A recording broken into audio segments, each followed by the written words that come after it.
북미 지역에 가면 워킹팜, 일명 걸어다니는 나무가 살기 바랍니다. 워킹팜의 나무는 이렇습니다. 이 워킹팜인데 마치 걸어다니는 것처럼 보이는데요. 이 나무도 이제 원래 학명 이름은 소크라테아 엑스로기자라고 철학자에 대한 소크라테스, 잘 생각하는 사람이죠.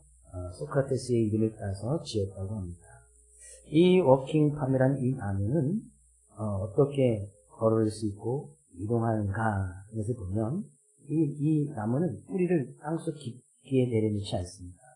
깊게 내려놓지 않다가 땅에 영양분이 없거나 햇빛이 들지 않으면 이 뿌리를 햇빛이 있는 쪽으로 햇빛이 있는 곳이나 영양분 있는 쪽에 뿌리를 하나 내리고 이 영양분이 없는 땅에 있는 뿌리를 자연스럽게 이제 죽인답니다. 나무 자체에서. 그래서 이제 뿌리가 계속 이렇게 옮기다 보니까 나무가 이렇게 좀 이동하는 거예요.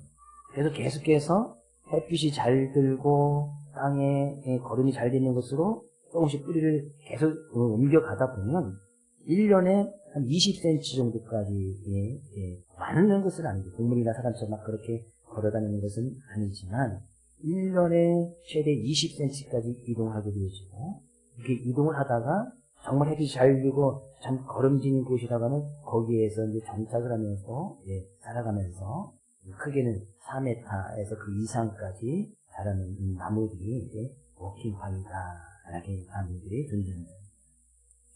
나무도 자기가 살 수 있는 방법이 있고 전략이 있습니다. 햇빛을 찾아서 그런 곳을 찾아서 이 나무도 살려고 노력을 한단 말이죠. 우리가 예배당에 지금 국화 향기가 너무나 가득해서 밝혀주셔서 감사한데 이 국화도 그냥 내버려두면 죽습니다. 국화도 살 수 있는 방법, 잘 기를 수 있는 방법이 있단 말이죠. 거름도 잘 줘야 되고 햇빛도 잘 줘야 되고 손길도 많이 가야 되니 국화도 산단 말이죠. 막 국화가 생각할 수 있다면 자기가 어떻게 하면 잘 살 수 있을까? 어떻게 하면 꽃을 잘 피울 수 있을까? 그런데 찾아다니지 않겠습니까? 마찬가지로 하나님의 자녀된 우리들이 이 세상을 살아가기 위해 생존 전략이 필요하다. 살 수 있는 방법이 있다. 하나님께서는 우리가 어떻게 이 세상을 살아갈 것인가 분명한 전략을 주시고 말씀해 주셨습니다. 그것이 기록되어 있는 하나님의 말씀이고 그러니까 그 말씀대로 살아갈 때 우리는 이 세상에 참다운 하나님의 자녀다운 모습으로 백성다운 모습으로 살 수 있다는 사실입니다. 우리가 올 한해 구름기둥과 불기둥으로 인도를 받는 교회, 그런 교회가 되고 우리 자신이 되기 위해서 힘써나가고 전체적인 주제의 말씀을 좀 살펴보고 있습니다. 구름기둥과 불기둥으로 인도를 받는다는 것은 늘 말씀의 인도를 받는다는 거 아니겠어요? 오늘 우리가 말씀을 통해서 예수님께서 어떻게 그 말씀대로 살아가고 말씀대로 이기시며 그 예수님께 보신 그런 삶의 모습을 통해서 우리 또한 그런 예수 믿는 우리 또한 어떻게 그 말씀 붙들고 살아갈 것인가 그런 은혜를 나누려고 합니다.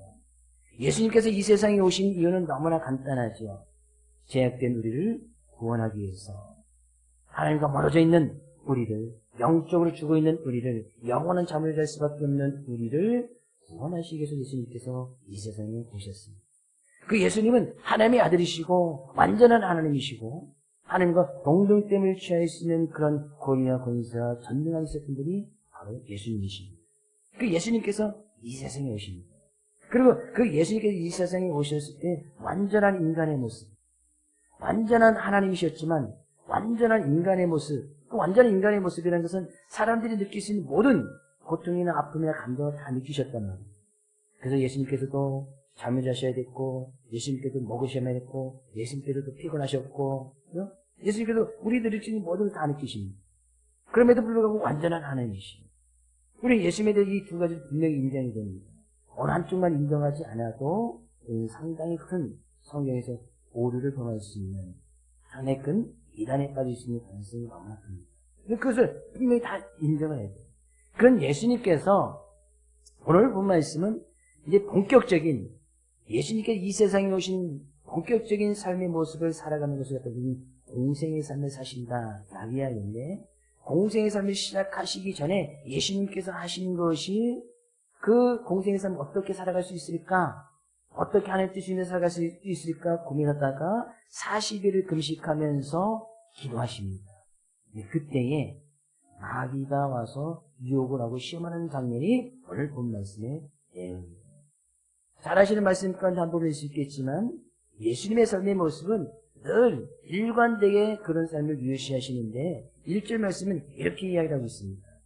그때 예수께서 성령에게 이끌려 마귀에게 시험을 받으러 광야로 가사 그때 언제요? 이제는 예수님께서 실제적인 공생의 삶을 사시려고 40일을 금식하며 줄이셨을 그때 그때에 예수님께서 성령에게 이끌으셨다. 예수님께서 성령에게 이끌으셨다는 것은 예수님의 삶의 모든 모습을 한마디로 요약한 것이 바로 이 부분입니다. 예수님은 금식을 하실 때도 공생의 삶을 사실 때도 심지어 십자가에 못 박혀 죽으실 때도 성령님에게 이끌으셨다. 성령은 하나님의 영, 하나님의 영을 이야기하는데 곧 하나님께서 말씀하시는 대로 늘 이끌림을 받아서 살아가셨단 말이에요. 그러니까 말씀이 성령이 이끄는 거예요. 말씀이 이끌었단 말이죠. 예수님께서 앞서 나가신 것이 아니고 말씀이 뭐라고 이야기하나 하나님께서 뭐라고 이야기하나 성령이 뭐라고 이야기하나 그 말씀 앞에 이끌림을 받았단 말이죠.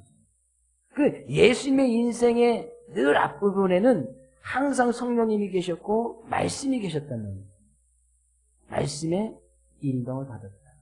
이스라엘 백성들이 늘 구름 기둥과 불 기둥의 인도를 받지 않습니까? 그들 앞에는 항상 구름 기둥과 불 기둥이 그들의 앞에 있었던 거예요. 그들이 구름 기둥과 불 기둥을 앞서서 가는 것이 아니라 구름 기둥이 멈추면 멈추고 불 기둥이 가면 따라가고 구름 기둥이 이동하면 따라가고 항상 그것에 이끌림 받아 살아갔단 말이에요. 예수님의 삶은 늘 일괄적이었습니다. 예수님께서 수많은 기적과 이적을 보여주셨고 십자가를 지신 것도 다 말씀이 이끄는 대로 성령이 이끄는 대로 살아가셨다는 거예요. 예수님의 삶의 모습이 그랬어요. 근데 예수님께서는 말씀에 성령이 이끌려서 그때에 사단도 와서 사단도 와서 예수님을 시험합니다. 예수님을 시험했다는 것은 예수님을 유혹했다는 거예요.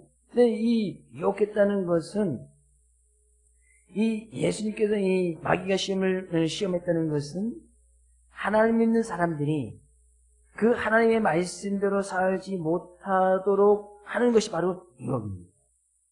사람이 분명히 하나님을 믿고 하나님을 의지하면서 살아가야 할 텐데 그 하나님 없이도 살아갈 수 있도록 행하는 것이 바로 사단의 시험입니다. 근데 그 사단의 시험 가운데서는 거기는 항상 악을 행하도록 하는 사단의 계략이 있는데 결국에 사단이 시험하는 그런 악은 하나님의 말씀이 없이도 살아갈 수 있다고 하는 그곳에는 항상 악이 있고 죄가 있단 말이에요. 기본적으로 성경에서 하지 말라고 하는 그곳에는 항상 죄가 있고 악이 있습니다. 도둑질하지 말라. 도둑질에는 죄와 악이 있단 말이죠. 살인하지 말라 하는 그곳에, 그럼 살이라는 그곳에는 항상 죄와 악이 있단 말이죠. 거짓말하지 말라 이야기하는데 거짓말하는 그곳에는 항상 죄와 악이 있단 말이에요. 사단은 늘 그렇게 우리를 시험하는 거예요. 악을 지을 수 있도록. 결국에 성령의 이끌림대로 말씀의 이끌림을 받지 못하도록 말씀이 없는 그곳으로 항상 우리를 유혹하는 것이 마귀다. 그것이 시험이다. 라는 것을 알 수가 있습니다. 마귀는 항상 그래서 성경에 거짓의 아비요, 악한 자요, 살인자로 이렇게 표현하고 있습니다. 네, 거짓에는 죄가 있고 악이 있습니다. 악한 것은 거기 당연히 죄가 있겠죠. 살인자요, 하는 것은 이렇게 살인하는 그곳에는 항상 마귀가 시험을 통해서 죄를 짓도록 한다는 겁니다. 근데 그런 마귀가 예수님을 시험하는 거예요. 악을 저질러러 간단 말이죠. 말씀에 이끌림 받지 못하도록 말씀대로 살지 못하도록 마귀가 와서 유혹을 한단 말이죠. 그럼 우리는 분명히 먼저 알아야 될 것이 있습니다. 마귀가 하나님의 아들이신 예수님을 시험하였다면 예수님 믿고 나가는 우리도 시험하는 것은 당연한 거 아니겠습니까? 마귀도 예수님을 시험해서 말씀대로 이끌림 받지 못하도록 시험했다면 그 예수 믿고 나가는 우리도 말씀대로 살지 못하도록 늘 유혹하는 것이 마귀다. 늘 죄를 짓도록 하고 늘 악을 행할 수 있도록 우리를 말씀의 앞에 이끌리지 못하도록, 때로는 말씀 앞에 나가도록. 말씀 앞에 나간다는 것은 말씀 없이도 된다는 것이죠. 말씀대로 살지 않겠다는 거예요. 그렇게 유혹하는 것이 마귀다. 우리는 오늘도 말씀대로 말씀에 지키기 위해서 말씀의 은혜를 있기 때문에 주에 나와서 하나님 앞에 예배 드리는 거 아니겠습니까? 주님 앞에 예배 드릴 때도 많은 유혹들이 있었을 거예요. 예배를 지키지 못하도록 상황이나 여건이나, 그건 또 우리의 환경이 늘 하나님의 말씀대로 살지 못하도록 하는 그런 유혹이나 환경들이 얼마나 많은지 모릅니다. 근데 그런 가운데에서 우리는 그 유혹을 어떻게 이겨내서 나갈 수 있을까? 이 세상의 삶을 함의 자녀담을 어떻게 살 수 있을까? 예수님께서 보이셨던 그런 마귀를 이기셨던 그런 모습을 통해서 우리 자신도 충분히 이길 수 있다는 그것을 살펴보려고 하는 겁니다. 사단이 와서, 마귀가 와서 예수님을 유혹하죠. 몇 번 유혹하죠? 3번 유혹하죠? 전혀 말씀을 모르는 것처럼 가만히 계시면 안 됩니다. 그죠? 그래서 마태복음 4장은 잘 아시잖아요. 그죠? 마귀 가서 예수님을 3번 유혹하잖아요. 근데 그 3번의 유혹 가운데는 우리 인생의 전부가 담겨져 있고 우리 삶의 모습이 모든 것이 담겨져 있고 그 삶의 모습을 충분히 이겨나갈 수 있는 그런 모습을 예수님께서 친히 보여주시면서 예수님 믿고 나가는 우리들 어떻게 유혹을 이겨나갈 수 있는가 예수님이 친히 말씀해 주신 것을 알 수가 있습니다. 마귀 와서 처음으로 유혹하면서 시험하는 것이 뭡니까? 3절 시험하는 자가 예수께 나와서 이르되 내가 만일 하나님의 아들이거든 명하 이 돌들로 떡덩이가 되게 하라. 사단이 와서 유혹하는 겁니다. 그것이 왜 유혹이냐 그럽니다. 예수님의 능력이라면 돌을 변하여서 떡덩이가 되게 할 수 있는 능력이 예수님께 있는데 그것이 왜 마귀의 유혹이냐 그럽니다. 예수님이 충분히 가능한데 예수님이 하실 수 있었겠지요? 예수님이시라면 돌을 명해서 떡으로 만들 수 있는 그런 능력이 예수님께 있지요? 오병이어에게 기회주를 보주신께서 돌을 명하여서 떡으로 만드는 것은 너무나 쉬운 일이잖아요. 충분히 그런 능력이 있단 말이죠. 근데 사단이 와서 예수님께 그런 능력이 있고 그런 힘이 있는데 그렇게 하라고 한 그것이 왜 마귀의 유혹이냐 그러네. 하실 수 있는데 그럴 만한 힘이 있고 능력이 있는데 왜 그것을 성경은 예수님을 시험하는 것이라고 이야기하고 있는 예수님께서는 이 사복음서의 예수님의 삶의 모든 부분을 기록하고 있고 저는 아주 세밀하게 기록하고 있지는 않지만 예수의 수많은 기적과 이적을 보여주십니다. 근데 수많은 이적과 기적을 보여주신 그 모든 기적과 능력은 예수님께서 자기 자신을 위해서 자기의 부족한 것을 채우기 위해서 자기 자신을 위해서 그 능력을 행하신 것이 단 한 번도 없습니다. 모든 기적이 예수님 자신을 위해서 행하신 기적이 한 번 단 한 번도 없단 말이죠. 지금 이것이 왜 사단의 시험이고 유혹이 되었느냐면 지금 예수님께서 40일 금식하고 나서 얼마나 이 육체적인 소욕이 절실히 필요할 때입니다. 배고프고 아주 절실하게 육체가 원하는 것이 분명히 있었을 거란 말이죠. 그러면 지금 예수님에게 당장 필요한 것은 40일을 금식하셨으니 먹는 거 필요하지 않습니까? 빨리 돌을 변해서 죽을 만들어서 보식을 또 한 2, 3주를 해야 육체적인 모습이 잘 돌아오는 거 아니겠어요? 가장 필요한 것은 지금 육체가 원하는 그것을 채워주는 거예요. 그것이 마귀의 유혹이다.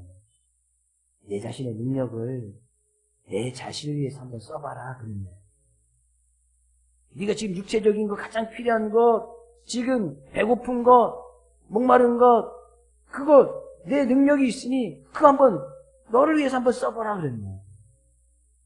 그것이 마귀의 유혹이다. 하나님께서 우리에게 수많은 능력과 지혜를 허락해 주셨습니다. 힘을 허락해 주셨습니다. 근데 그 지혜, 힘과 능력을 왜 우리에게 허락해 주셨는가? 그것이 단순히 나 자신만을 위해서, 내 배를 채우기 위해서, 내 뜻을 이루기 위해서 하나님께 그런 능력을 주신 것이 아니라는 거죠.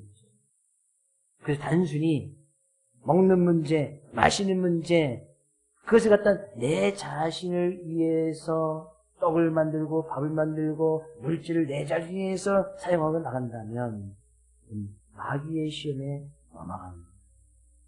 그래서 예수님께서 그런 요구했을 때 말씀하시지 않습니까? 4절 예수께서 대답하여 이르시되 기록되었으되. 기록되었다는 것은 하나님의 말씀은 확실하다. 하나님의 말씀 분명히 이렇게 이야기하고 있다라는 그런 뜻이에요. 기록되는 것은 하나님의 말씀은 그런 시험이 왔을 때 분명히 기록하고 있다. 어떻게 해요? 사람이 떡으로만 살 것이 아니요 하나님의 입으로부터 나오는 모든 말씀으로 살 것이라 하였느니라. 사람이 떡으로만 살 것이 아니라, 떡이 중요하지 않다는 이야기가 아닙니다. 밥이 중요하지 않다는 것이 아니에요. 물질이 중요하지 않다는 것이 아닙니다. 사람은 그것보다 먼저 하나님의 말씀대로 사는 것이 중요하다. 말씀의 회복을, 말씀 붙들고 그 말씀의 회복이 일어나는 것이 더 중요하다. 그러나 우리 당장 우리의 삶의 현실 앞에 먹고 마시고 입는 것 때문에 무너지는 부분들이 얼마나 많이 있습니다. 당장에 먹어야 되지, 마셔야 되지, 물질 채워야 되지, 그 문제 때문에 말씀을 잃어버리는 것이 얼마나 많냐 그럽니다. 당장 주일날 예배 드리는 곳 봐도 먹고 마시는 문제 때문에, 입는 것 때문에, 물질 문제 때문에 주일 예배 온전히 드리지 못하는 연약한 부분들이 있지 않습니까? 예수님께서 말씀하시는데 그것이 단순히 내 자신을 위해서 떡을 모으고 밥을 먹고 물질을 모으는 그것보다도 먼저 하나님의 입으로부터 나는 그 말씀을 회복이 일어나는 것이 더 중요하지 않냐. 먹고 사는 것은 내 자신의 문제잖아요. 우리는 그 현실의 불 앞에 늘 사단의 시험이 있다는 것을 우리는 잊지 말아야 됩니다. 근데 거기에 무너지는 그런 유혹이 올 때 예수님께서 분명히 그 시험을 이길 수 있는 방법을 말씀해 주시지 않습니까? 사람이 떡으로만 갖고는 못 살아. 하나님의 입으로부터 나온 말씀으로 살 것이다. 예수님께서도 그 말씀을 이용해서 이기십니다. 마귀가 3번의 예수님을 유혹합니다. 그때마다 예수님께서는 성경에 있는 말씀을 가지고 그 유혹을 이겨나갑니다.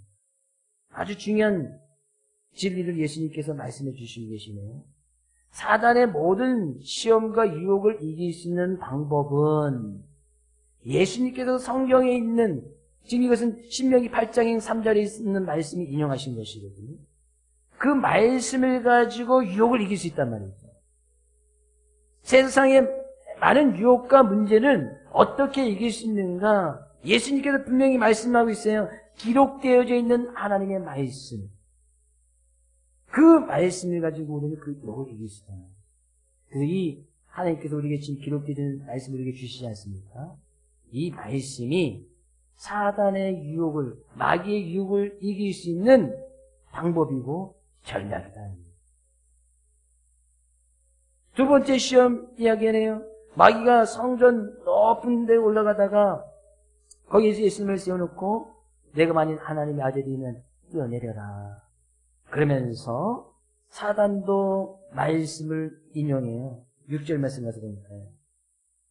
이르되 내가 만일 하나님의 아들이면 뛰어내리라 기록되었을 때, 사단이 이야기하는 거예요. 기록되어 있는 말씀. 그가 너를 위하여 그의 사자들을 명하시리니 그들이 손으로 너를 받들어 발이 돌에 부딪히지 않게 하리로다 하였느니라. 사단도 시편 91편 11절 12절에 있는 말씀을 인용하네요. 사단도 하나님의 말씀을 너무나 잘 알고 있습니다. 네. 사단도 그 말씀에 이렇게 기록되지 않느냐. 네가 만약에 하나님의 아들이면 성전 높은 꼭대기에서 뛰어내리면 그 손을 받아서 너를 딱 그대 부딪히지 않게 딱 받아준다고 했으니까 그 말씀대로 한번 뛰어내려보라 그러는 거예요. 하나님의 아들이면 살 것이 아니냐. 하나님의 아들이신 예수님께서 성전 높은 꼭대기, 지금 우리나라에서 가장 높은 건물이 엘타워잖아요. 555m. 예수님께서 거기서 뛰어내리면 죽으실까요? 사실까요? 만약에 지금 현재 예수님께서 살아계신데 가장 높은 555m에 가서 뛰어내리셨어. 살까요? 죽을까요? 죽나요? 사나요? 죽나요? 죽겠죠? 사시면 사람이 아니잖아요. 또 죽으면 하나님이 아니고. 그럼 어떻게 되죠? 죽다가 살아나겠지, 뭐. 어떻게 되겠지. 근데, 그것이 왜 사단이 말씀을 가지고 예수님께 그렇게 이야기한 것이 왜 사단의 시험이고 유혹이었느냐, 그런 얘기죠. 최소한 그 정도는 보여줘야 사람들이 당신을 하나님의 아들로 인정할 것이 아니냐는 얘기죠. 지금 만약에 어떤 사람이 낙하산 매지도 않고 맨몸으로 엘타워에서 뛰어내렸는데 땅에 딱 부딪히기 전에 그냥 짧게 자연 착지해가지고 딱 살아났어. 기적적으로 살았어. 그 사람이 한마디 하면 그 사람은 우르르 추앙하고 쫓아다니지 않겠습니까? 만약 그런 사람이 있다면 그렇지 않겠어요? 아닌가요? 그 놀라운 기적을 보여준 사람이 한마디 하는 거예요. 나를 따르라. 야, 저런 사람이, 야, 그런 능력 있는 사람이 자기 따르라니, 야, 그 사람 분명히 하나님한테 맞겠다. 야, 그 말씀 따라가자. 우르르 수십만 명, 수백만 명이 그냥 따라가는 거예요. 그렇다고 내가 가서 엘타워에서 뛰어내리시면 안 돼요. 큰일 납니다. 바로 그냥 하나님 앞으로 가시는 거예요. 그것이 사단의 시험입니다. 그 정도는 해야, 내 능력이 그 정도는 돼야 사람이 인정해 줄 것이 아니냐. 예수님께서는 그렇게 사단의 시험에 예수님께서 7절 말씀 이야기는 예수께서 이르시되 또 기록되었을 때 하나님의 말씀 분명히 이야기하고 있다 그런 이야기예요. 주 너희 하나님을 시험하지 말라. 신명기 6장 3장에 있는 말씀을 가지고 그 사장이 이야기합니다. 그것은 하나님을 시험하는 길이라는 거예요. 하나님 시험하지 말라는 거예요. 하나님의 아들이신 예수님께서는 분명히 뛰어내리셔도 살 수 있는 힘과 능력이 있었지만 그것을 통해서 사람에게 인정받고 사람에게 영광받으신다면 그것은 곧 하나님을 시험하는 거라는 거예요. 내게 주어진 힘과 능력을 가지고 어떤 능력을 가지고 마치 자기가 하나님 된 것처럼 살아간다면 그것은 곧 하나님을 시험하는 것이고 마귀의 시험에 넘어가는 것이다. 우리에게 주어진 힘과 능력, 사람의 능력이 얼마나 대단합니까? 근데 그것이 마치 자기가 하나님인 것처럼 자기 자신을 드러내고 자기 자신의 늘 다른 사람들에게 인정받기 위해 그런 능력을 사용한다는 것은 그것이 하나님을 시험하는 길이라는 거예요. 그래서 예수님께 충분히 하실 수 있었지만 그 유혹에 넘어가지 않습니다. 그것 하나님을 시험하는 것입니다. 하나님을 시험한다는 것은 하나님 없이도 된다는 것입니다. 하나님 없이도 살 수 있다는 거예요. 그 마귀가 지극히 높은 산으로 올라가서 천하만국과 그 영광을 다 보여줍니다. 그거에서 자기에게 엎드려 경배하면 이 모든 것을 내게 주겠다고 이야기합니다. 마귀가 참 끈질기네요. 또 그 예수님을 또 시험하는 거예요. 모든 영광, 성경은 분명히 마귀를 이 세상의 임금이요 공중의 권세 잡은 자를 이렇게 표현하고 있습니다.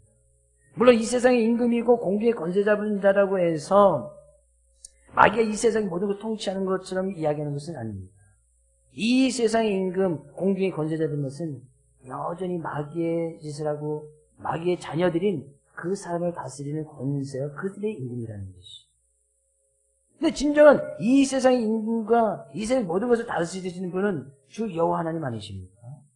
어차피 그 마귀도 하나님의 권세 아래 나중에 정말 심판 아래 불복하고 이제 복종할 수밖에 없는 마귀의 권세는 지극히 제한적이란 말이죠.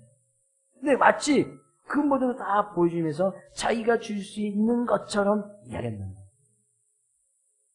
예수님께서 그런 시험이 있을 때 말씀하시네요. 10절 이에 예수께서 말씀하시되 사단아 물러가라 기록되었으되 하나님의 말씀 분명하다 이야기하면서 주 너희 하나님께 경배하고 다만 그를 섬기라. 우리가 진짜로 경배하고 섬길 분은 하나님이지 아니 그 어느 것을 섬겨서는 안 된다.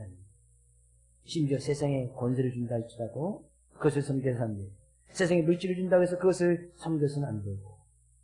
근데 하나님께 주신 그것이 마치 하나님인 것처럼 살아가는 것이 너무나 많다는 하나님께 주신 그 물질이 마치 신이 되어져서 그 물질을 숭배하는 사람이 너무나 많단 말이죠. 그래서 황금 만능주의, 물질 만능주의라고 이야기하잖아요. 그것은 곧 물질이 신이 되어져 있단 말이에요. 결국에 그 물질을 따라가고 그 물질을 섬기면서 나가는 거예요. 그 물질이 있는 곳에 다 거기 사람들이 가 있는 거예요. 힘 있는 곳에 가 있고 권력 있는 곳에 가 있고 먹고 마시는 문제에 다 그쪽에 마음이 들어가 있지. 온전히 하나님을 경배하고 하나님을 섬기지 못하더라는 결국에 예수님께서 그런 모든 시험과 유혹을 이기시는데 하나님을 믿고 나가는 하나님의 아들, 하나님의 자녀 우리들도 분명히 그런 유혹과 미혹을 이겨나갈 수 있는 방법을 말씀해 주시고 보여주십니다. 예수님께서 이렇게 말씀하시고 보여주신 것은 하나님의 자녀들이 할 수 없는 것들은 성경에 기록하지 그렇지 않습니다. 사람들이 할 수 없는데 성경에 기록해는 뭐합니까? 사람들이 따라가지 못하는데. 근데 예수님께서 친히 보여주시고 말씀하시고 성경에 기록하는 것은 그 예수 믿고 따라가는 우리들도 충분히 그 말씀을 지키면서 그런 마귀의 유혹을 대적하면서 승리할 수 있다 그럽니다. 그 방법이 뭐예요? 말씀을 가지고 이기는 거예요. 말씀의 인도를 걷어나갈 때 그 유혹을 이겨나갈 수 있다는 거예요. 사단이 얼마만큼 우리를 유혹하고 미혹합니다. 당장 예배당 문만 열고 나가도 그런 유혹과 미혹들이 얼마나 많이 있습니다. 근데 그것을 이길 수 있는 것은 말씀을 내 앞에 딱 두고 그 말씀에 이끌려 말씀의 인도를 받아가는 거예요. 그 말씀 있는 곳에 우리가 있어야 되고 말씀이 없는 곳에는 우리가 없으면 되는 거예요. 말씀이 멈춰있으면 우리 좀 멈춰있으면 되고 말씀이 따라가면 말씀을 좀 따라가면 되고 그래서 우리의 신앙은 믿음은 모험이라고 정도로 표현합니다. 그냥 말씀 그대로 믿고 가는 것이에요. 그 정말 미지의 세계고 보이지 않고 정말 우리가 어떻게 될지 전혀 알지 못하는 그런 상황 가운데서도 그냥 말씀 붙들고 가는 거예요. 어떤 신앙은 모험 아니겠습니까? 믿음은 보이지 않는 것들의 실상이요. 보이지 않지만 그 말씀 붙들고 믿음대로 그냥 가는 것이 우리의 신앙이고 믿음이다. 예수님께서는 그런 모습을 너무나 잘 보여주고 있지 않습니까? 말씀을 가지고 이기시고 말씀 앞에 이끌려서 말씀대로 유혹을 이기시고 자기 뜻 단 한 번도 자기 뜻대로 자기의 배를 패기 위해서 자기 자신을 드러내기 위해서 말씀을 사용하지 않고 온전히 하나님의 뜻을 이루기까지 십자가의 죽으심도 하나님의 원하신 모습대로 죽으심을 보여주시죠. 그러니 우리는 우리의 삶의 모든 모습과 죽음까지도 하나님의 말씀대로 말씀이 이끄는 대로 그러기 위해서 필요한 것 중 하나가 뭐예요? 예수님께서 그런 말씀 앞에 늘 이끌기 위해서 기도로 힘을 받지 않습니다. 40일을 금식하면서 그냥 금식하신 것이 아니에요. 금식하며 기도하며 그런 기도의 능력을 가지고 내가 어떻게 말씀 앞에 그런 유혹과 미혹 속에서도 말씀대로 살아갈 수 있을까? 그 힘을 가지고 말씀대로 살아나가고 오늘 우리는 이 말씀 온전히 이치하여 하나님의 말씀대로 또 이번 한 주에도 그런 많은 유혹과 미혹이 있을 테지만 그 유혹을 늘 말씀 붙들고 이겨나가는 우리 사랑하는 모든 성도들 될 수 있기를 주의 이름으로 축복을 드립니다.